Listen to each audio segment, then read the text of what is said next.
तुम्ही म्हणता विकासासाठी आम्ही गेलो, पवारसाहेब असं म्हणतात की ईडी सीबीआयच्या भीतीमुळे गेले.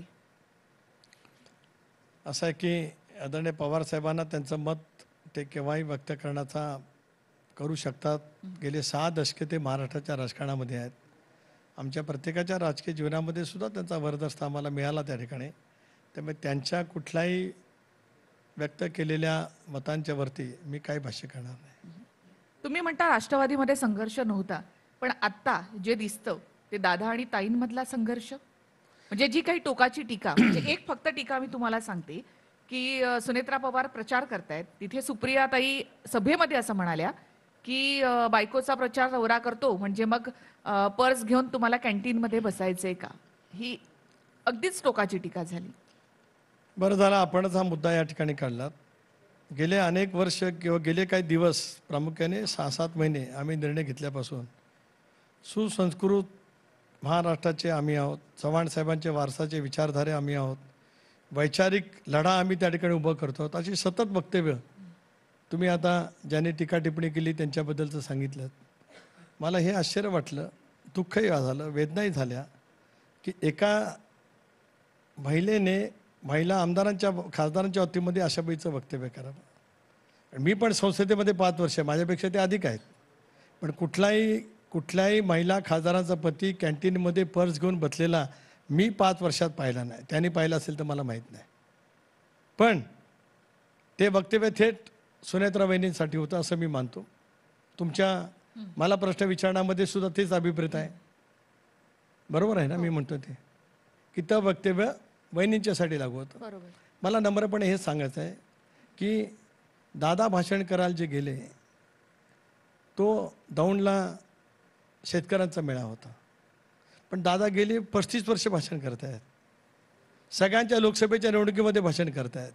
ज्यांनी वक्तव्य केलं त्यांना निवडून आणण्यासाठी 3 वेळा सुद्धा दादानी लोकसभा बारामती मतदारसंघ पिंजून काढला आहे.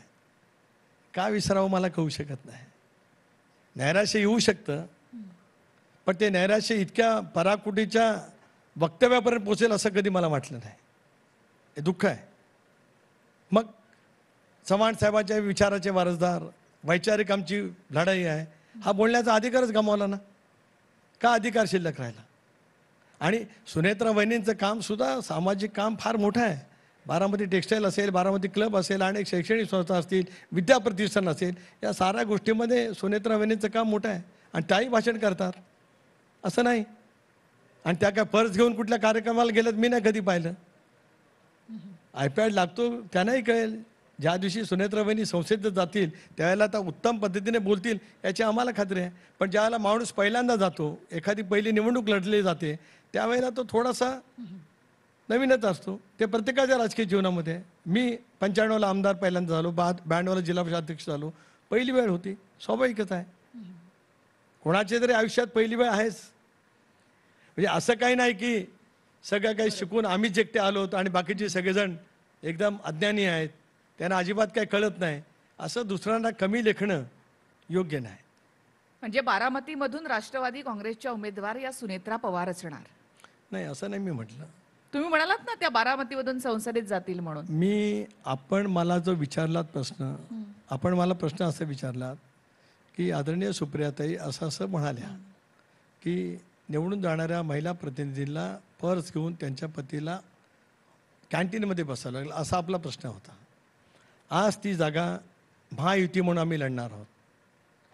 राष्ट्रवादी काँग्रेस, भारतीय जनता पक्ष, शिवसेना, काही दिवसामध्ये आम्ही एकत्रितपणाने बसू, जागा वाटप ठरवू.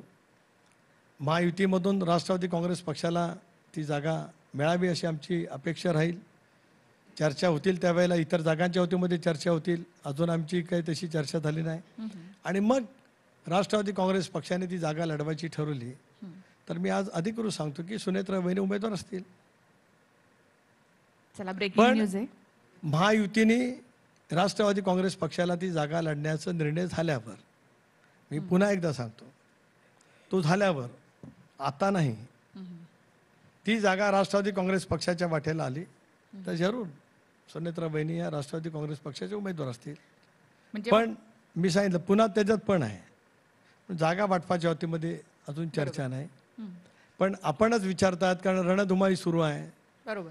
आज महाराष्ट्रातल्या कुठल्याही लोकसभा मतदारसंघावरती आपल्यापैकी कोणी 47 लोकसभा मतदारसंघ बाजूला ठेवलेत आणि आपल्या साऱ्यांचं लक्ष बारामतीवरती आहे, म्हणून तो मुद्दा त्या ठिकाणी आला. तनकरेजी, फक्त आमचंच नाहीतर मग नाही. आपण असं म्हणाल की भारतीय जनता पक्ष शिवसेनेला विचारात न घेता प्रदेशाध्यक्षांनी सुनेत्रा पवारांची उमेदवारी जाहीर केली, असं माझ्यावरती कल्पोकल्पित कोणाचं काही. कारण आज आमचे मित्र एवढे आहेत, ते मी काय बोलते ते पाहण्यासाठी असं लावून बसलेले आहेत. म्हणजे आमच्या महायुतीतले नाही कोणी, त्यांना स्वच्छ माहिती आहे महायुती आज मनाने एकत्रितपणाने आलेली आहे. आमच्यात बिलकुल संभ्रम नाही. पण आमचे हितचिंतक खूप आहेत. ते हितचिंतक दुर्बीण लावून बसलेले आहेत की कुठं वाक्य चुकतंय आणि त्या वाक्याचा आधार घेऊन आमच्यामध्ये काय गैरसमज निर्माण होईल का, असा प्रयत्न करणारे काही महाभाग आहेत. त्यांची नावं आपल्यालाही माहिती आहेत. मी काय नावं कोण घेऊन त्यांना काय फार मोठं करू इच्छित नाही. पण एक बाब नक्की आहे की आम्ही अतिशय योग्य पद्धतीने जागा वाटप करू आणि त्या निर्णयास्पदी. बारामतीमध्ये सुनेत्रा पवार आणि सुप्रिया सुळे अशी मग लढत होणार, म्हणजे नणंद भाऊजाई अशी लढत होणार बारामतीत. आता मी जर सांगितलं जर म्हणूया आपण, असं चालेल. महायुतीने ठरवलं तर तशी होईल. म्हणजे सुप्रियाताईंच्या विरोधामध्ये उमेदवार देणार आणि तेही निर्विवादपणाने कर्जतला ज्या वेळेला आमचं शिबिर झालं, त्या शिबिरामध्ये दादांनी स्वच्छ शब्दामध्ये सांगितलं, राष्ट्रीय अध्यक्ष आहे ना त्याने, अर्थात निवडणूक आयोगाचं शिक्कामोर्तब त्याच्यानंतर झालं की आपल्याला या ठिकाणी उमेदवार उभे करायचेच आहेत. आपण अधिकृतपणाने त्या निवडणुकीला सामोरं जाणार आहोत. आणि पूर्ण ताकदीने तुम्ही निवडून आणणार. या वेळेला पूर्ण ताकदीने निवडणुकीमध्ये आम्ही उतरणार. महायुतीचे 45+ खासदार महाराष्ट्रामध्ये निवडून आणायचेच असा निर्धार माननीय मुख्यमंत्री एकनाथराव शिंदे, उपमुख्यमंत्री देवेंद्र फडणवीस, उपमुख्यमंत्री अजितदादा पवार आणि तिन्ही पक्षाचे राज्यातील सगळे प्रमुख नेते आम्ही अतिशय आत्मविश्वासाने या निवडणुकीला सामोरं जाण्याच्या दृष्टिकोनातून पूर्ण तयारी केलेली आहे. स्वतः पवार साहेब तिथे बारामतीत सुप्रिया सुळेंसाठी मैदानात उतरलीत. महासंघर्ष दादा विरुद्ध पवार साहेब असाही होईल. प्रत्येकजण आपापल्या परीने त्याच्या संदर्भातले वेगवेगळे संदर्भ बोलू शकतो, जसं आपण म्हणालात तसं. तर शेवटी कारण त्या तिकडच्या लढतीला वेगवेगळ्या पैचं स्वरूप देण्याचा प्रयत्न होऊ शकतो. आता TV9 एक महत्त्वाचं आपली चॅनल आहे. इथून अनेक वेळेला केलेलं निरीक्षण, परीक्षण, तपासणी इतकी योग्य ठरत असते. त्यामुळे त्या TV9नी व्यक्त केलेल्या या आता मतांच्याबद्दल मी काय फारसं बोलू इच्छित नाही.